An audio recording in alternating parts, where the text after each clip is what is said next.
Hi, this is Peter Beale, and I'm doing a short lecture on realism in European art. What I want to do in this lecture is provide you with some visual tools to think about the meaning of some of these the points I'm trying to make in this course. And I'm going to begin, appropriately enough, with the study of realism in the art of Europe. This is a movement that is seen really from about 1830, 1840, maybe up until about 1860 or thereabouts. A good way to begin to think about realism, of course, is to consider the changing landscape of Europe and to think about the ways in which, for instance, the forces of urbanization in Europe and the way in which technology, communication, transport is changing. The map that I'm showing right now gives some indication of just how rapidly uh, the the European setting, the social, economic, political setting has begun to change, particularly with the rise of large cities, London, Paris, Berlin, what have you, the increasing network of rail lines that are beginning to make Europe sort of a more cohesive entity. In a previous lecture, I talked a little bit about the forces that really combine to make modernism, and this is a good visual addition to that. Some points about modernism, I brought them up before, but it's good to have just a quick review. This focus on urbanism, industrialization, and mechanization is certainly important. And as I mentioned before, this new attitude about science, and particularly in the case of realism, this enthusiasm for what might be described as positivism, a focus essentially on those kinds of facts that can be demonstrably shown to be true, typically through empirical means, and which point to a kind of progressive model of science whereby we know more and more about the world every day. We can essentially say that we are building up knowledge as we move along. As I mentioned in the previous lecture, there's certainly some problems with this view of the world, which the likes of Karl Marx and Darwin, and ultimately we'll see a little bit further down the line, Sigmund Freud, are beginning to call into question. In art, modernism presents itself in a few ways. One of the most important ones is the aspect of contemporaneity, essentially one having to be of one's time. This is a phrase that's coined by an artist, Daumier, and it certainly becomes an almost gospel for artists in the 19th century, that we no longer can appeal to the traditions of the past. We have to be thoroughly of one's time. And as a kind of accompaniment to that, we see the idea of the avant-garde, this military metaphor of people scouting out the terrain in advance. Another aspect that begins to emerge increasingly in the 19th century is a sign of modernism in art is the idea of painting as surface. So no longer do we follow that Renaissance paradigm of looking into a window, as it were, into a fictional world, but instead recognition of the painting as an artifact, as a surface, as a two-dimensional object. That's, I think, certainly important.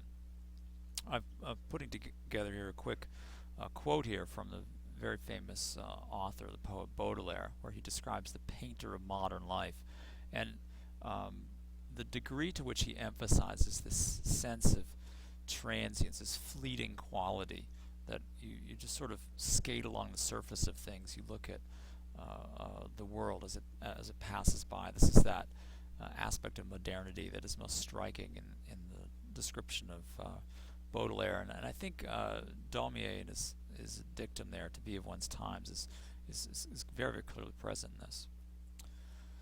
We see this, interesting enough, in all kinds of ways. For instance, even in this pretty old school painting by Jean-Léon Gérôme, The Death of Caesar of 1867, this focus on historical specificity, the attempt to, in a sense, represent or copy or really imagine a sort of historical recreation of the specific settings of ancient Rome and the death of Caesar, to give almost what it would have looked like through a camera lens, I think. And remembering the camera's 1839 invention really revolutionized the visual arts. It's hardly surprising that art begins to move in this direction. Another aspect of realism that is certainly present in many important works is this aspect of political activism.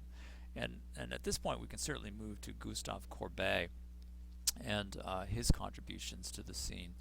Um, Courbet is a very interesting artist in a lot of ways. He's a political provocateur, a artistic provocateur, and he very quite self-consciously set himself in opposition, I think, to typical artistic currents of the time.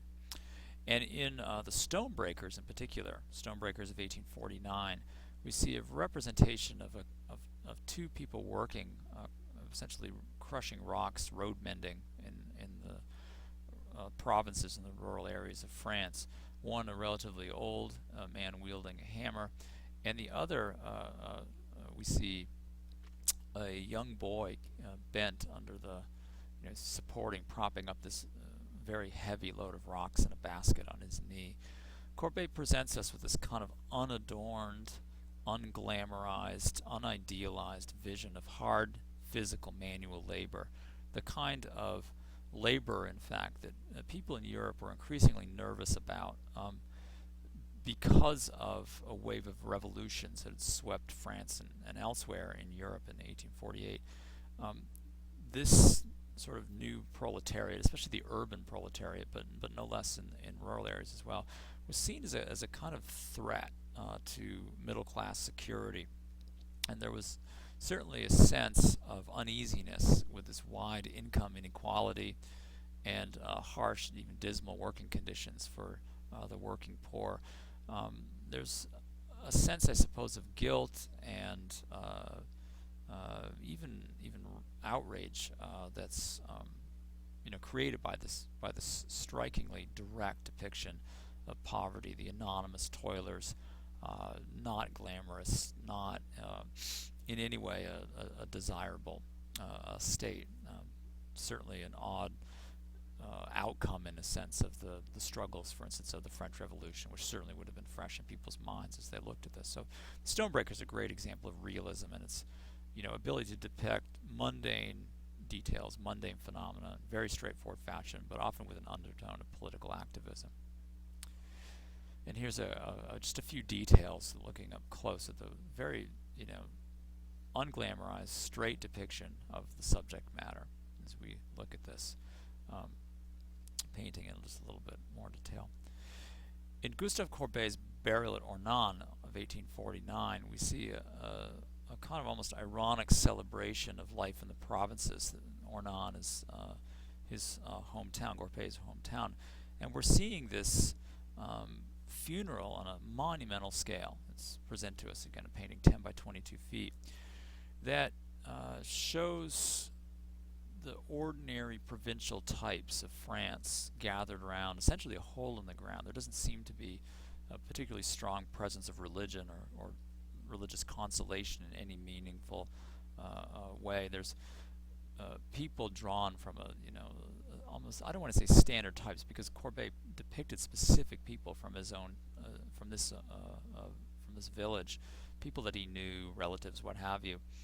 But there's a sense in which their ordinariness and their mundane aspects seem most prominent. It's almost as if Courbet really just wants to show us what a funeral is actually like, minus the religious apparatus. It's appropriate at this, when looking at this, to consider Courbet's statement, "I've never seen an angel.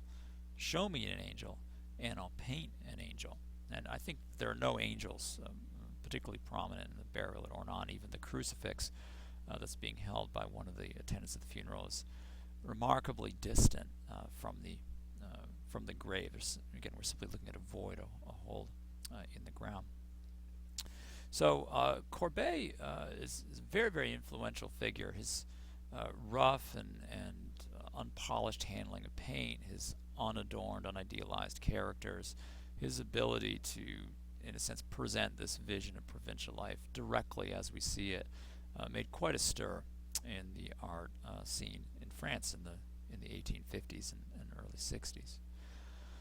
A painter who was actually, let's just look at a couple of these details before we move on. Again, close-ups showing the again straightforward depiction of these characters. Here's another painting by Courbet depicting some of the almost surface effects that he was after. Another painter that I think is worth a close look in regard to realism is Jean-Francois Millet, and his image of the painting of the Gleaners in 1857 shows us perhaps a more idealized vision of rural life. Three women are looking for stray pieces of grain, stalks of wheat, what have you, that might have been left over from the harvesters, whom we can see in the background right around here. They're bent down almost like birds. There's something very natural about them, and it's certainly I think part of Millet's agenda to in a sense present these people as creatures almost of the soil. But anybody looking at this would have been well aware of the circumstances of grinding poverty and really especially economic and social oppression that these French rural peasants would have endured. And so it's a complex image, as it is bathed in a kind of golden gleam, a kind of sense of sunlight and warm haze in the late August afternoon, but nevertheless also represents a picture of economic and social repression. And so this is part and parcel really of the realist enterprise. Here's some details again of the wagons being loaded up with grain and people busy at work, and here a close up on those anonymous and oppressed rural poor. Daumier, Honoré Daumier, is a very, very important character in the world of realist art. His capacity for reporting the facts of urban life is perhaps unparalleled, as we see here in the Third Class Carriage of 1862. And the sense of an arbitrary and artificial division between members of society is aptly captured here. The Third Class Carriage on one side, again, people probably returning home from a visit to the city and the market, probably again rural poor, a mother nursing a child, an older woman, and a son asleep. And on the other side we see perhaps people with more wealth, certainly indicated by their dress, top hats, and what have you. And this artificial wall that separates the two seems to speak to a comment, seems to be a comment on artificial social divisions and oppression that results from that. Certainly oppression is at the heart of the painting of the Rue Transnonain of 1834. Here we have an episode, essentially of police brutality depicted via lithography, the very repertorial mode of representation. It's a very, very harsh and shocking image, even as we see these different generations murdered through the brutality of the police. Now, one of the most important influences on realism obviously is going to be photography. And Daumier, in his wonderful caricature here, shows a famous photographer in the 19th century raising photography to the height of art.